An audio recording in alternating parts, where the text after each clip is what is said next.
Welcome back to the channel, R2 Dubs, Wellman Art Studios.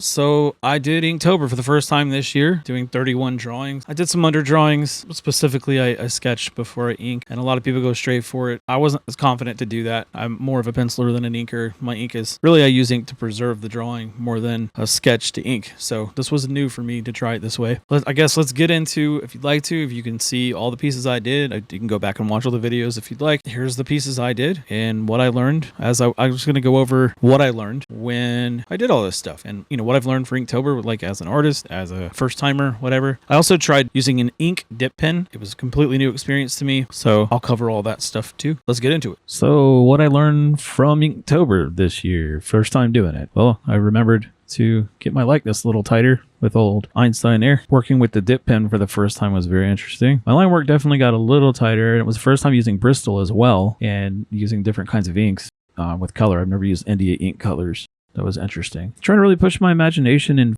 draw Rob here, like with how I thought he kind of looked in the book as how he was described, but also basing it on the actor. The Everglades here was what I was drawing with it. First time doing ink wash. So I was doing a lot of experimentation. First time drawing on black paper was this deer using white ink. The arrow with the apple. I was going for perspective here. I was trying to find something. This was for Pierce, and I didn't really know what else to do. Oh, Patrick, my favorite from SpongeBob. I had to do him for Starfish. Oh, this was Reckless, and a lot of time he's flying into the corner, the motorcyclist is. Really trying to push my perspective in some of these drawings. This was ink wash again, so second time doing it, but that was for Heavy, doing a big old sumo guy. Oh yeah, sweep. That's a guitar player sweeping the guitar, and that is basically my guitar, my 7-string.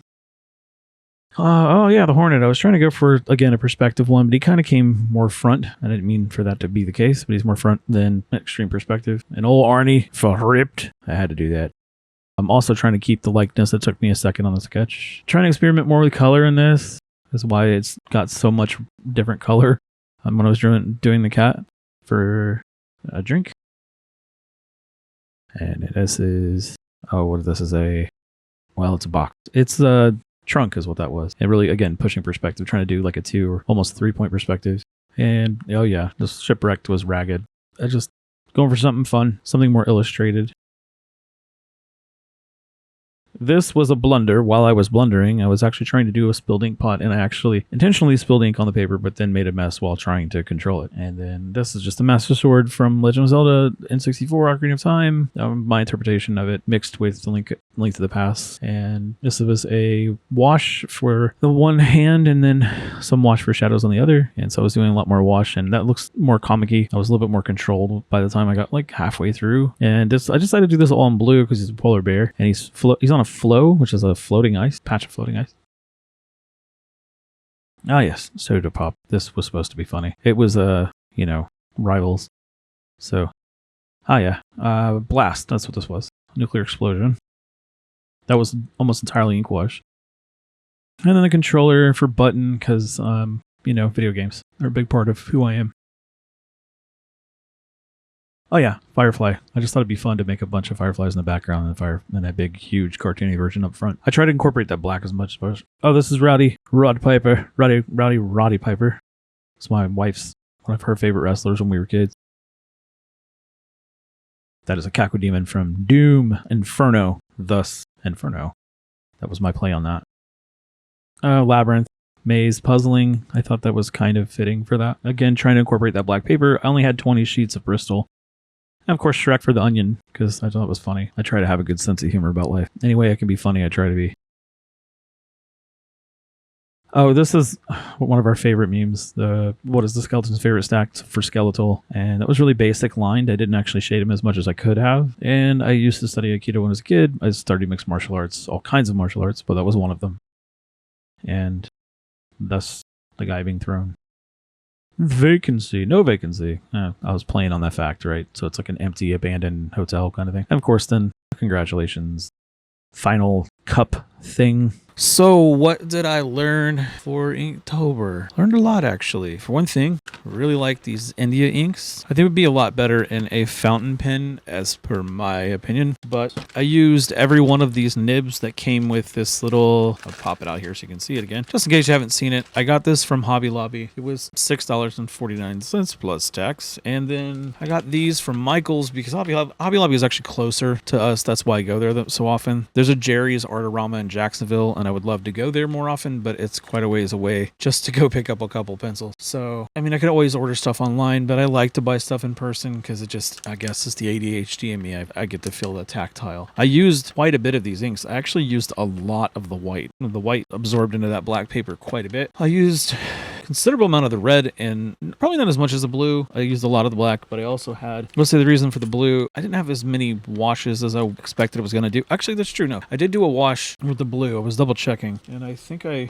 kind of mixed the rest of what I had together to make more of like a bluish gray tone because I figure I can use this before this completely dries out. I can probably use this as a like a base or a wash for almost like a sumi ink. A sumi ink's kind of designed for you to wash out. Sumi ink is like a very old school Japanese style of kind of like watercolor, but with ink. It's kind of how I think of it. And it makes really pretty, if you know what you're doing, you can make really cool like leaves, like bamboo and stuff like that. Just look it up. There's some really cool sumi art. And so I can use it to act as a wash for a base or maybe even as a shade. I figure I might as well use it while I have it. You can see some of the white is in there still. It tends to settle and break away, but it dissolves pretty well. See? So then you have this nice bluish gray tone, and very good for me anyway for like matching tone or to create a shade. I think it's a cool idea to have. So I'll probably end up using the rest of what I have if I can. This is about all I have left out of what came from this kit. Came with this tiny bit of manga ink in a little container. This is all that's left. Tell how much it is. It's not much. Suppose I should turn that light on. There's very, very little left in this container. That'll be gone in a drawing. Suppose I should turn this on since it's so dark in this room. Oh, we don't have the sun on right now. Yeah, this was, I want to say this was $20, but we had a coupon or something like that. I wanted for this. Do you remember if we had a coupon? I think it ended up being like $13, if that's right. They had a bunch of other inks, but I wanted something individual because I already had that pen nib. Of course, I have a slew of other pens that I bought when I was doing Draw Box. So I have a ton of like I said, I had ordered these Stetlers. I have a ton of these. They're 0.05, so I didn't really get to use these much because they dry out really quickly if you're trying to go. The friction will actually dry the pen out while you're drawing with it. It's kind of a super fine liner thing. I'm just showing you the stuff I used, stuff that I have, just being kind of ADHD about it, just so I make sure I get to my point. The Micron 08, the point, which of course is like a 0.5, and I have a couple of those. I actually burned through one of my brush pens, so I figured I just used it. I think when I was doing the swamp, the Everglades, I used it as a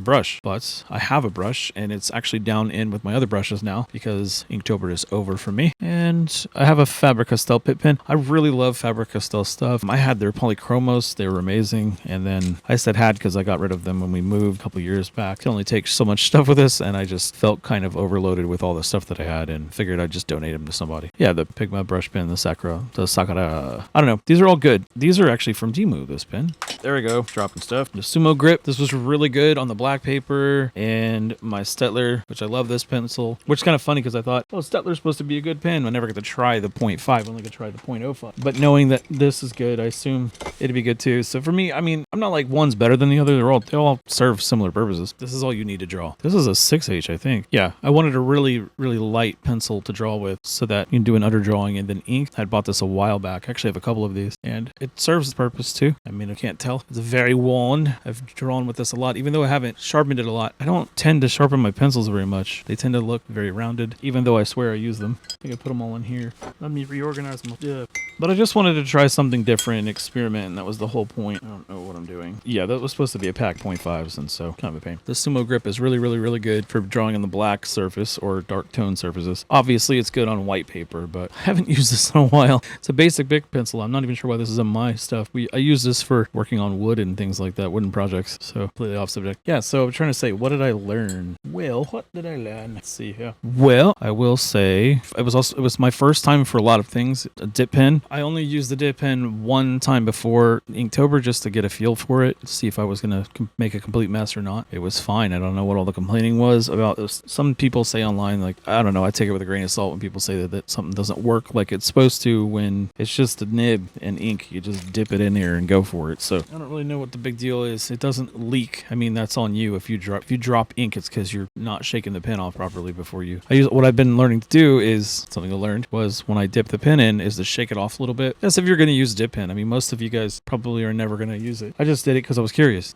Check something off the list. You know what I mean? Mostly I learned stuff about the inks themselves. Obviously, I'm a big fan of India ink, and it dries really, really fast and really true. Like it stays on the paper much. Let's say it dries faster for one, and it tends to stay darker on the paper versus say like the manga inks and stuff. Like I use this extensively. This kind of brush, this brush pen, these kind of pens. In 2020, I used them a lot and compared that to like graphics pen. There's it's called Graphics. I think it's Hobby Lobby. I've seen it at Hobby Lobby. I don't know if it's a Hobby Lobby brand. It's not Master's Touch, but I had used that pretty considerably, and it was, I want to say it's water based, and as long as you let it dry, it's fine. But the India ink, like it dries into paper almost instantly. But on the Bristol, the India ink, just like any other, likes to sit on top for a little while. Kind of cool because you can still work it a little bit. It almost feels not as permanent until you let it dry. You have to let it dry for quite a while, especially if you use a lot of ink. Also, you don't need much of this to clean the ink nib. Wipe it off with a towel or whatever you're using, and then dip it quickly in here for a couple seconds and wipe it off and it's clean. You don't need much of this stuff. So I see that's why it's $5 because you're going to use a lot of this. I mean, you use this for a long time. This is just a Speedball pen cleaner, which coincidentally, this is also Speedball. So I will say Speedball products, from what I can tell, are good. From those two products in it. These little canisters came from Hobby Lobby. They were $3, I think, for 4 of them. Very useful for putting the extra ink in the little manga ink cap thing that came with that little pen nib kit was very small, and I kept getting the holder, the fat part of the pen. This kept getting soaked in ink, so I decided to put it in one of these and eliminated that problem. And these are sufficiently large when you dip your pen in that you don't get the ink all over the side of the barrel. Learned a lot about doing ink wash. I had to look it up because I wasn't sure if there was any kind of special trick or anything. It was mostly like, no, people just kind of wing it and kind of add as little or as much water as they want to make the wash. And when I did that with the manga ink, it looks almost brown in tint. And then the India ink tends to be a little bit more of a bluer hue, like what you might expect. It's definitely blacker, the India ink, than the manga ink is. I mean, but when it's in concentration, I can't tell the difference. I'm just telling you all the stuff that I figured out. Take it or leave it. The mapping nib is super fine. It's very similar to this .05 Stettler. And if you don't know, this is super, super tiny. I don't know if you can see that. I'll do what all the ladies do on my wives' things that you watch. So you can see if that focuses. It's super, super tiny. That's pretty much what this is. I mean, those little gel pens from Temu aren't bad. They're touch cool. They're not bad. They do the job for the most part. Let's see. I think the school nib is my least favorite one. I don't know. It didn't hold as much ink, I feel like, and it feels like it's meant for writing. It doesn't have as much variation. I think my really kind of torn is the spoon and the Japanese nib are probably my favorites because the spoon nib has that little split down the center there, but so does the Japanese one. But the little split here with it's much more pronounced when you're drawing. You can actually see almost like 2 lines parallel to each other as you're drawing, which is really cool. If you let the ink kind of start to dry out a little bit, or if you let the nib kind of run out of ink, I mean. And then the Japanese nib, it just felt like it was more consistent when I was drawing certain ways and stuff. It wasn't a little scratchy, but I think let me double check my style. Yeah, there's like a very, very, very small little nip to it. Like it just starts to roll up, but if you comparing it to the spoon nib, it has a much more drastic tip upward, almost like if you bend the tip of the nib, if you were to really bend it upward with a pair of pliers. That's kind of what they did with this. And so it's a little smoother when you're going with the direction of tip. If you try to go sideways with it, it's scratchy a lot. So take that with a grain of salt too, because like I said, first time using them, I put in some mileage, I think, but I will say, obviously, a traditional brush pen, well, I should say the more modern brush pen, this is much faster, much more efficient. The only problem with these is oftentimes they're not refillable, or they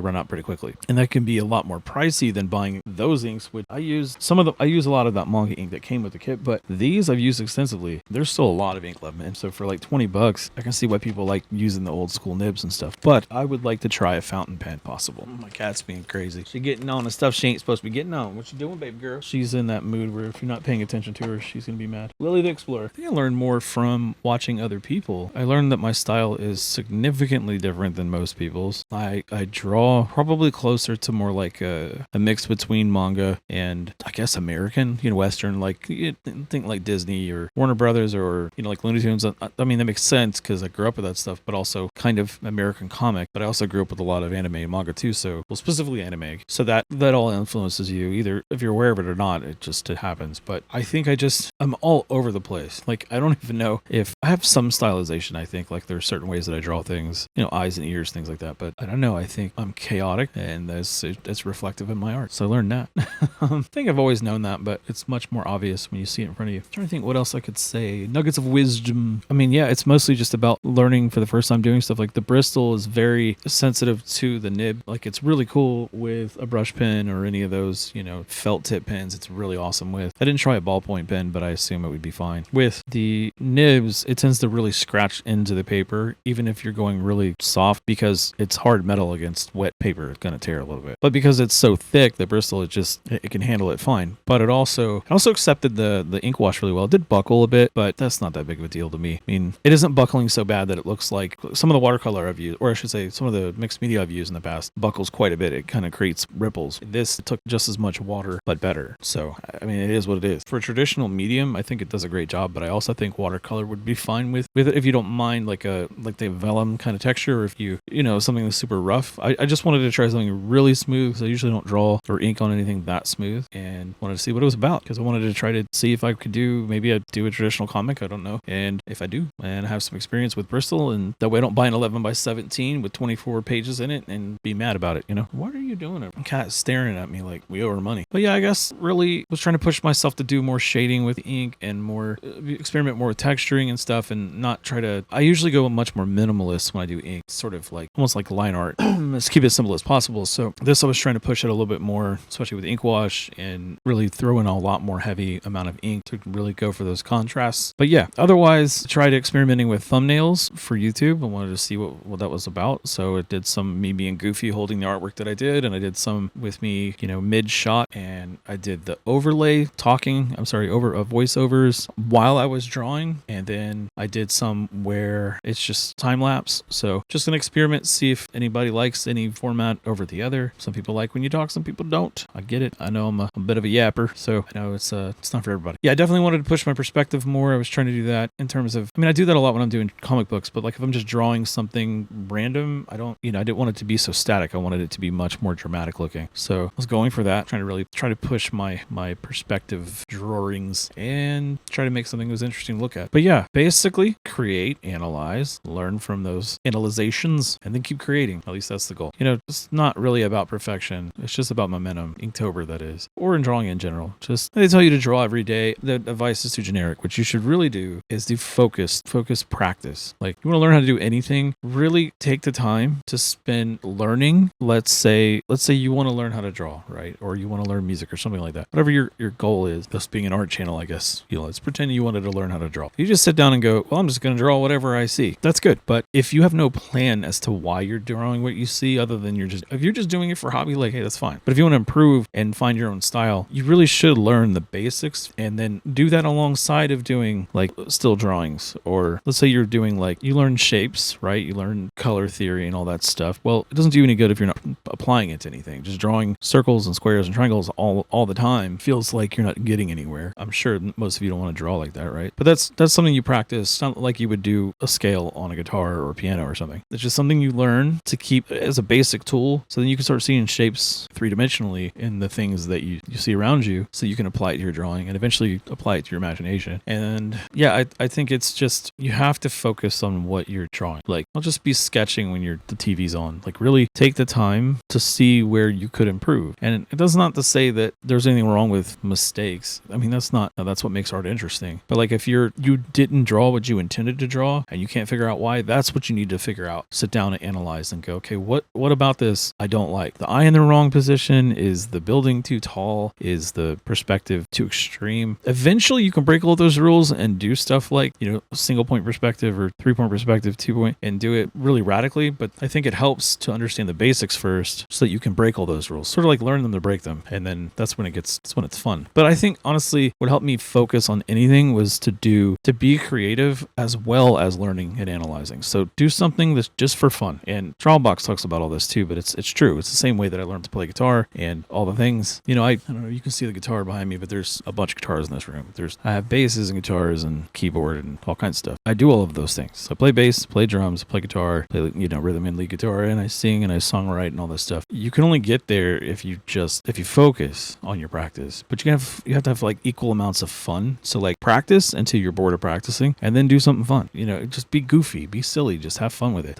Don't give yourself any expectation and just draw or just play or whatever you're doing. Have fun with it and then go back. And I think this has kind of forced me to remember to do that. Trying to remind myself, I mean, yes, it's job-like when you sit down and you have to do 31 drawings, but I think it's also really helpful when you start to have fun with it again and you look for ways to have fun with it. Instead of being like just static and dry and be like, I'm going to draw this deer exactly as I see him. Now you start to be like, well, what if I negapause, which is what I did with the deer. I drew him as if he was taken with a, black and white photo, and then you flip it around. So take that as it were. I've been going for a very long time, so I'm going to shut up now. So I'm not entirely sure what it is I'm going to do next. I have in mind to maybe possibly do a motion comic when I finish the comic that I have going, The Raven, and it's time to get back to doing my other stuff. And yeah, that's all I really got now. So hope you all enjoyed all that. And if you haven't watched them all, if you'd like to go back and watch them all, that'd be more than appreciated. And if not, if you just watched this one, appreciate that too. And yeah, I'll catch you all in the next one. Peace.